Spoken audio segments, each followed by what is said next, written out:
Today, you have a rare opportunity to get inside the thoughts of an Asperger's mind. Not just any Asperger, someone who's now healed and can translate as a neurotypical what it was like to have Asperger's.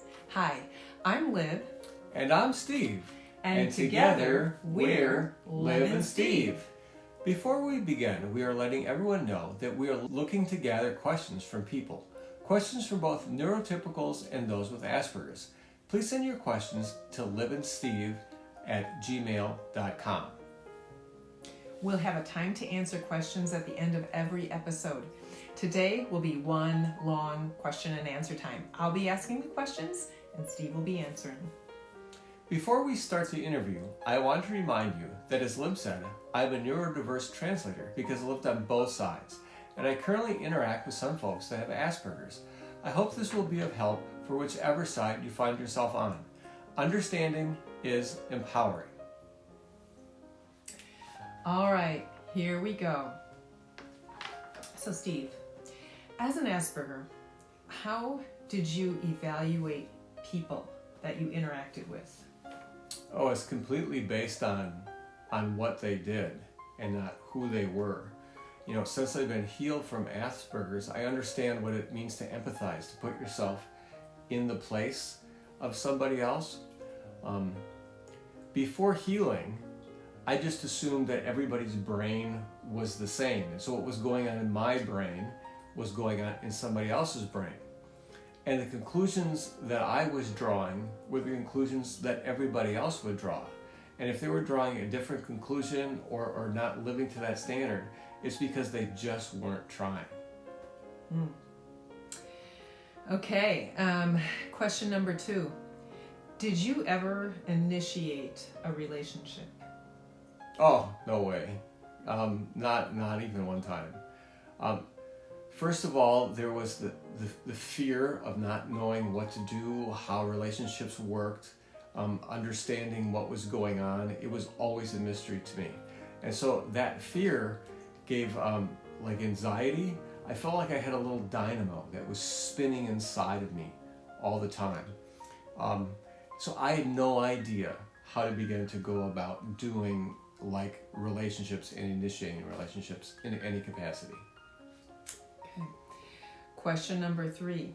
Did you have friends or girlfriends? Kind of. Not really, maybe. So how that worked was, when I was growing up, we had, playmates in the neighborhood. So as a child, yeah, all the children were doing things, but as you got older and reached adolescence, then things began to shift where it was more relational, and so that's when I kind of began to live life on the sidelines, in the shadows, because I didn't know what was going on. I did have one, what I would call good friend, when I was in high school, and he was somebody that I had a relationship with because of sports. In middle school years, and then that carried over. We had a lot of common interests, and so that was a friendship. And then I had another couple other people in my life that we did stuff together, like buddies, but not really friends.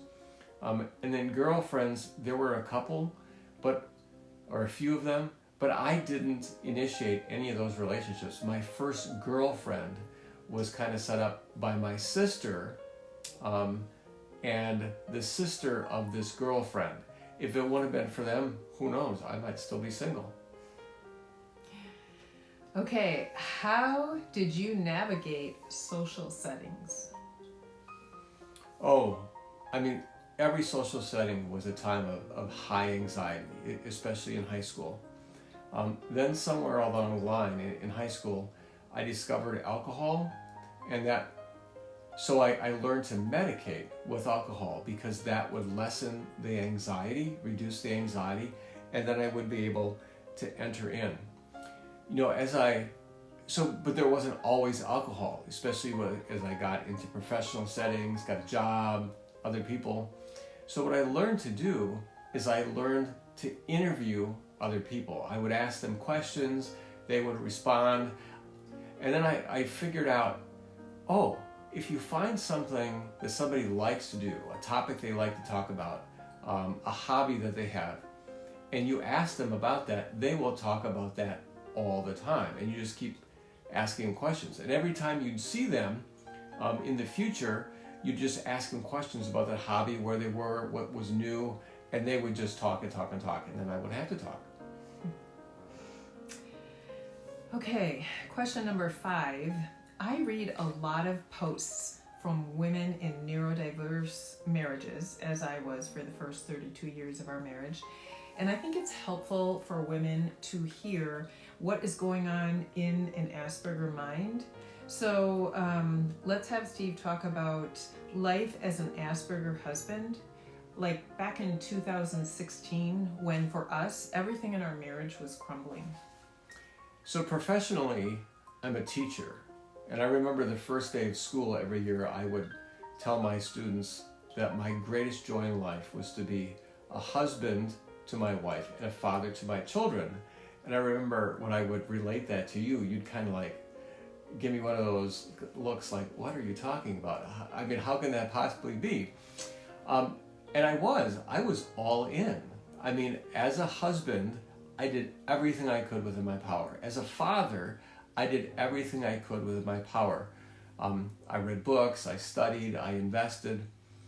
And by the time we got to, what'd you say? Oh, to 2016, right? Before my healing.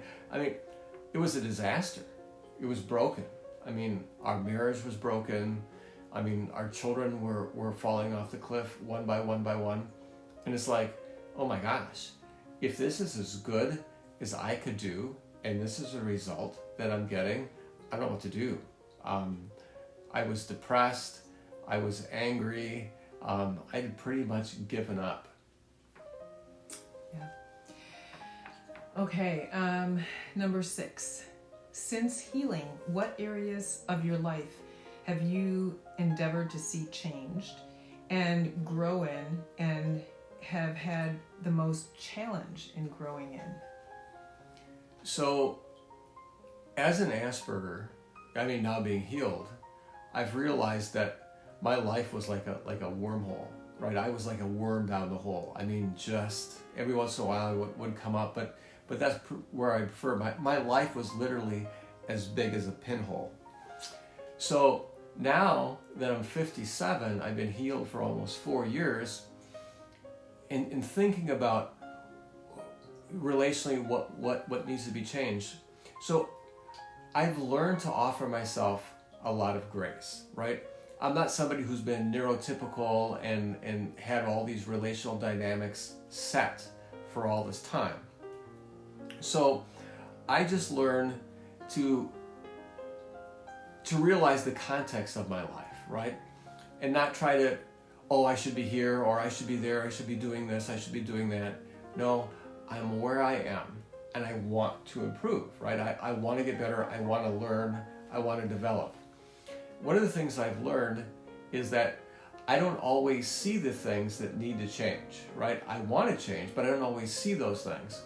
So I've learned to rely on you to say, hey, I think that you're missing this.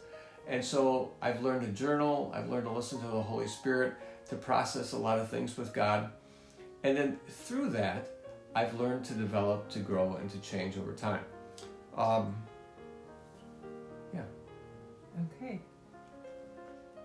Well, thanks for sharing, Steve. It's not every day you get to hear this perspective. Next week, we'll have another interview from a former Cassandra. Remember, our breakthrough makes a way for your breakthrough. Please like us, subscribe, hit the notification bell, and share this with anyone who could benefit. See you next week.